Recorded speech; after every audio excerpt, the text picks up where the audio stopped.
Hello. Okay, we're going to read chapter 3 of Fudge and Mania by Judy Blume. So in the first two chapters, we met Peter, who just finished 6th grade, his little brother Fudge, who's 5, and his little sister Tootsie, who's 1.5 years. Fudge has a parrot named Feather, and Peter has a dog named Turtle. Okay, and they're going on a vacation for 3 weeks to Maine, and they're going to stay in a house. Well, Peter found out that next door was a girl from his class named Sheila that they don't really get along. They argue a lot, so he's a little concerned about that. Peter's grandma is going also, and we'll learn in the next chapter that some other people are there too. Okay, I won't give it away. So chapter 3, the most disgusting thing. It took 10 hours to drive us to Southwest Harbor. 10 hours in the back of an old Blazer with Fudge, Tootsie, Turtle, and Uncle Feather, who wouldn't shut up. Some Mayan birds don't talk at all, but Uncle Feather's not one of them. He'll repeat anything you say. Finally, I dropped the cover over his cage, hoping he'd think it was nighttime. "Go to sleep, stupid," I said. Stupid is one of his favorite words. But that didn't work either. "Go to sleep, stupid," he chanted, until even Turtle lost patience and started barking. Grandma's really smart, I thought. She's flying to Maine. As we got closer to our destination, Mom started reading to us from a guidebook. Southwest Harbor is on the island called Mount Desert. She pronounced it desert. Actually, dessert. "Ice cream, cookies, brownies, pudding," Fudge sang. Mom kept right on reading. I don't know why she thinks Fudge pays attention to her lectures on history. He hears what he wants to hear. Everything else goes right by him. Founded in 1905, the town of Southwest Harbor. You call this a town, I thought, as we drove through it. There was one street with a couple of shops, and that was about it. But I could tell Mom was really excited. She put down her guidebook and smiled at my father. "Oh, isn't it so quaint?" she said. "Isn't it quaint, Warren?" And my father smiled back. "It's perfect, honey." Fudge chucked Tootsie under the chin. "It's perfect, honey," he said, imitating my father. Then Uncle Feather started. "Honey, honey, honey." For some reason, Tootsie thought this was wildly funny, and she laughed until she got the hiccups. Mom passed a bottle of water to the back seat, and I stuck it in Tootsie's mouth. "Take a left here, Warren," Mom said to Dad. He turned onto a dirt road, then pulled into a gravel driveway and parked in front of an old weathered wood house. The first person I saw was the Queen of Cooties herself. She was standing on a seat of a rope swing. It hung from a branch of a big tree in the front yard. She was swinging pretty high when I opened the back door of the Blazer and Turtle jumped out. Okay, so Sheila is also afraid of dogs. Turtle's a dog. He just jumped out. We'll see what happens. It had been almost 4 hours since I'd walked him, and he really had to go. He raced for the woods behind the house, but Sheila thought he was headed straight for her. "Help!" she screamed, wobbling on the swing. "Somebody please help me!" She lost her balance and fell to the ground. What a dork. Mom jumped out of the car and ran to her rescue. "It's all right," she said, helping Sheila to her feet. "Turtle just had to wee-wee." How could Mom have used such an embarrassing expression? By then, Mr. and Mrs. Tubman, who had also heard Sheila scream, came running out of the house. "Are you okay?" Mrs. Tubman asked Sheila. "I'm fine," said Sheila, brushing herself off. "It was just that disgusting dog." Before I had a chance to tell her who was really disgusting, a man with white hair called out, "Lemonade!" We all headed for the house and gathered around the table on the porch. "I'm Buzz Tubman's father," the white-haired man said. He poured each of us a glass of lemonade. "Call me Buzzy Sr." I polished off my drink really fast. Buzzy Sr. poured me another. I gulped it down. "Long trip up here, isn't it?" 10 hours, I said, wiping my mouth with the back of my hand. He filled my glass again.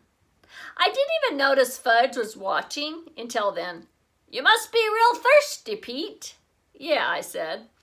Remember the time you drank too much island punch and you... I clamped my hand over his mouth. He still doesn't get the difference between stories you tell strangers and stories you keep to yourself. I looked at Buzzy Sr. Fudge knows a lot about dinosaurs, I said, hoping to change the subject.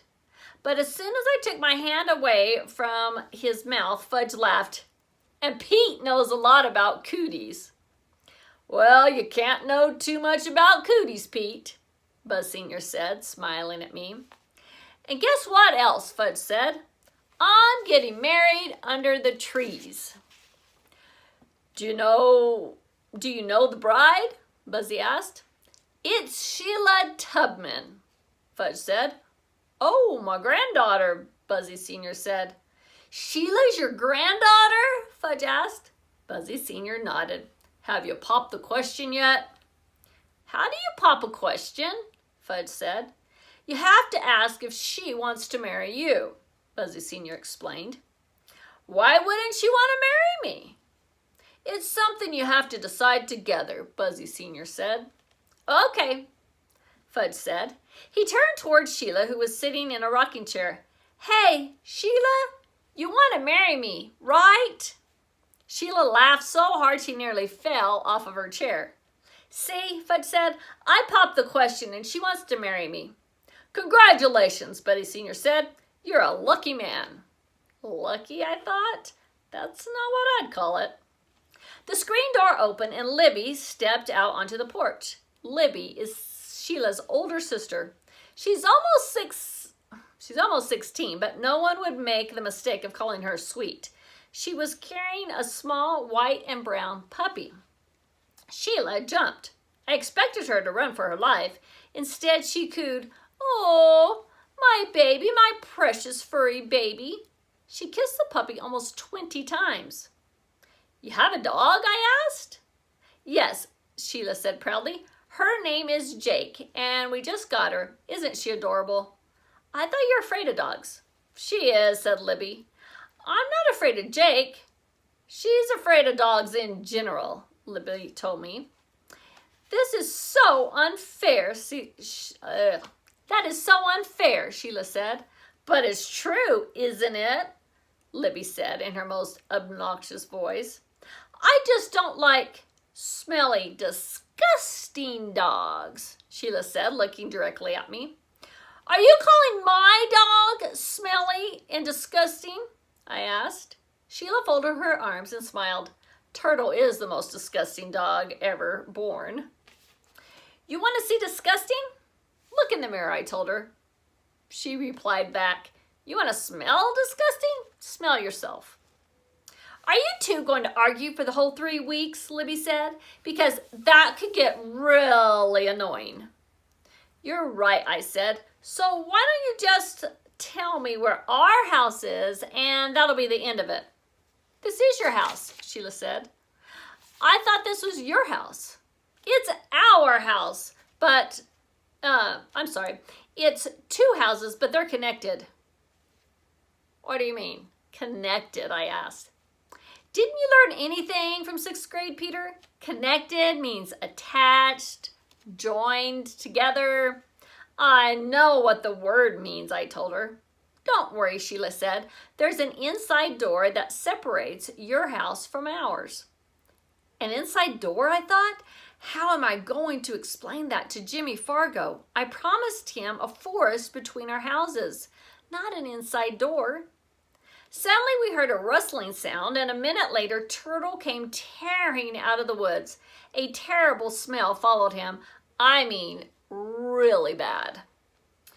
Ew, Sheila cried, holding her nose. What's that smell? I think a skunk, Dad said, holding his nose. Turtle's been sprayed by a skunk. Oh, no, said Mom.